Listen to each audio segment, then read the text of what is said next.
Hi അസ്സാം വലൈക്കും. അപ്പോൾ നല്ലൊരു ബീഫ് ബിരിയാണി കണ്ടാലോ ഒന്ന്. അതിനായിട്ട് 1.5 കിലോ ബീഫ് ഞാൻ കഴുകി വൃത്തിയാക്കി ഒരു കുക്കറിലകത്തേക്ക് ഇടുന്നുണ്ട് കേട്ടോ.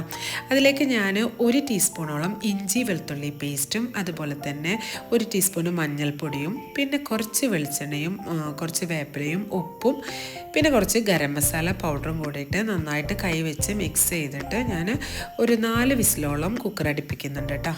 ഉരുളിയിലാണ് കേട്ടോ ഞാൻ മസാല തയ്യാറാക്കുന്നത്. അതിന് വേണ്ടിയിട്ട് നെയ്യും അതുപോലെ തന്നെ കുറച്ച് വെളിച്ചെണ്ണയും പിന്നെ കുറച്ച് പ്യുവർ ഗീയും കൂടെ ആഡ് ചെയ്തിട്ട് നമ്മൾ ദമ്മ് ചെയ്യുമ്പോൾ മേലെ ഇട്ട് കൊടുക്കാനായിട്ട് മീതെ ഇട്ട് കൊടുക്കാനായിട്ട് നമ്മൾ കുറച്ച് ഉള്ളി ഫ്രൈ ചെയ്തെടുക്കുന്നുണ്ട് കേട്ടോ. 3 സവോളയാണ് ഞാനിങ്ങനെ ഫ്രൈ ചെയ്തിട്ട് മാറ്റി വെക്കുന്നത് കേട്ടോ.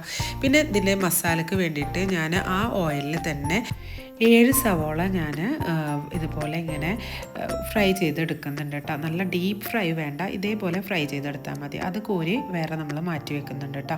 എന്നിട്ട് ആ ഓയിലിലേക്ക് തന്നെ നമ്മൾ 2 ടേബിൾ സ്പൂൺ ഇഞ്ചി വെളുത്തുള്ളി പേസ്റ്റും അതുപോലെ ഒരു 12 പച്ചമുളകോളം ഞാനിവിടെ ചതച്ചെടുത്തിട്ടുണ്ട്. അത് നന്നായി വഴറ്റിയെടുക്കാം. അതിലേക്ക് നമുക്ക് തക്കാളി ഒരു 4 വലിയ തക്കാളിയും അതുപോലെ തന്നെ കുറച്ച് വേപ്പിലയും ഉപ്പും കൂടിയിട്ട് നന്നായിട്ട് വഴറ്റിയെടുക്കാം കേട്ടോ. അതിലേക്ക് നമ്മൾ മസാലക്കായി വഴറ്റി മാറ്റി വെച്ച ഉള്ളി നമ്മളതിലേക്ക് ഇട്ട് കൊടുക്കുന്നുണ്ട്. അതിലേക്ക് അതുപോലെ പുതിനയും മല്ലിയിലയും പിന്നെ അതുപോലെ കുറച്ച് കാഷ്നട്ട് ഞാൻ പാലിൽ സോക്ക് ചെയ്തിട്ട് നല്ല പേസ്റ്റ് ആക്കിയിട്ട് അരച്ചെടുത്തിട്ടുണ്ടായിരുന്നു. ഒരു 8 കാഷ്നട്ടോളം എടുത്തിട്ടുണ്ടായിരുന്നു കേട്ടോ. പിന്നെ കുറച്ച് തൈരും അതുപോലെ കുറച്ച് ഗരം മസാല പൗഡറും കൂടെ ഞാനിതിൽ ആഡ് ചെയ്യുന്നുണ്ട്. ശേഷം വേവിച്ച് ബീഫ് നമ്മളിതിലേക്ക് ഈ മസാലയൊക്കെ ആഡ് ചെയ്ത് കൊടുക്കുന്നുണ്ട് കേട്ടോ. 1 ഗ്ലാസ്സോളം ബീഫിൻ്റെ സ്റ്റോക്ക് ഞാൻ മാറ്റി വെച്ചിട്ടുണ്ട്. അത് റൈസ് വേവിക്കുമ്പോൾ ഒഴിക്കാനായിട്ടാണ് കേട്ടോ. നല്ല ടേസ്റ്റ് ആയിരിക്കും. പക്ഷെ അതിവിടെ കാണിക്കാൻ വിട്ടുപോയി. ഞാനിവിടെ 1 കിലോ അരിയാണ് എടുത്തുള്ളത്, റോസ് കൈമ എടുത്തിട്ടുള്ളത്. അപ്പോൾ അതിലേക്ക് 1 ഗ്ലാസ്സിന് 1.25 ഗ്ലാസ് വെള്ളം വെച്ചിട്ടാണ് ഞാൻ അളന്നെടുത്തിട്ടുള്ളത് കേട്ടോ.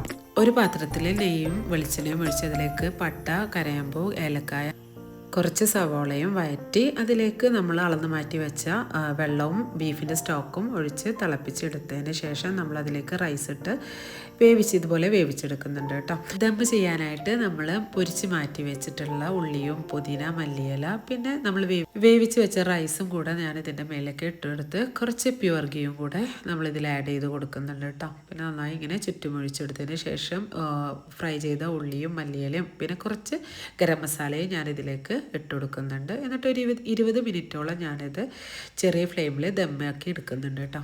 ഇത്രയേ ഉള്ളൂ. നല്ല ടേസ്റ്റി ബിരിയാണിയാണ്. ഇഷ്ടമായ നിങ്ങൾ ലൈക്ക് ചെയ്യാനും അതുപോലെ ഷെയർ ചെയ്യാനും സബ്സ്ക്രൈബ് ചെയ്യാനും മറക്കരുത് കേട്ടോ.